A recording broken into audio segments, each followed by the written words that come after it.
The son of former Supreme Court Justice Sandra Day O'Connor is among the few people who have had the privilege of visiting the Titanic crash site. He talked to Team 12's Jonathan McCall tonight about his experience riding on a submersible and his concerns over what may have happened. Jonathan joins us now in the studio with that conversation. Jonathan? Yeah, Mark Caribe, Brian Day O'Connor said that there were several things that concerned him when he first learned about that submersible had been missing since this weekend. But like all of us, right now he's hoping for a miracle to save those 5 folks on board. Tonight, time is ticking to save 5 people on board a missing submersible in the North Atlantic Ocean. There have been no signs of the Titan since starting a 12,000-foot descent to the Titanic wreckage site over the weekend. Being out of communication so quickly before they had even gotten to the bottom raised some big questions to me. Brian Day O'Connor is among the few who have made the trek to visit the sunken ship up close. I think we were about 3 hours and 20 minutes. The son of former U.S. Supreme Court Justice Sandra Day O'Connor rode on another submersible for the once-in-a-lifetime opportunity back in 2005.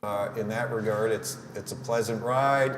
We landed on the bow. We ran around the stern. Looking at the bow of the Titanic. O'Connor says the watercraft that he was on was longer, had more room, and held fewer people than Titan. His submersible, he says, also had been certified. Certified, proven, and so I was comfortable with that track record. Reports show that experts have raised the red flag on safety concerns about Titan. O'Connor questions if Titan ever made it to the Titanic. And that's my concern, is the hull. That's the most important thing, is the structural integrity of the hull.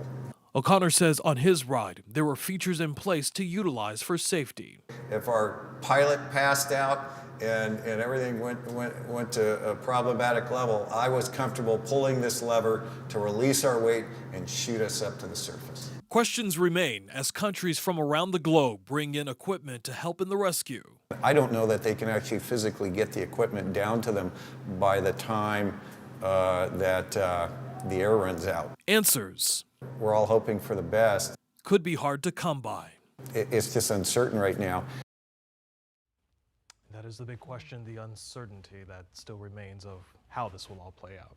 If it wasn't in water as deep as this is, 2 miles beneath the surface, maybe you could be more hopeful.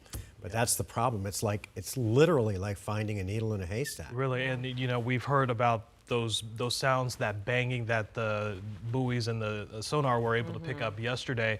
The problem is you still don't know exactly where that is coming from. Like you said, it's just a needle in a haystack at this point. And even if you get all of the resources out there mobilized, you have to be able to find exactly where it is in the ocean to find it, to deploy those as well. You know how difficult this is from the time that you spent in the Navy going on similar, trips. So. Yeah, it really is, like Mark said, just a needle in a haystack, because you hear the sounds, you know it's coming from an area, but because the ocean is just so vast and large, you have no idea where it's coming from until you can physically see it yourself. A lot of people praying for a miracle tonight. Jonathan, thanks.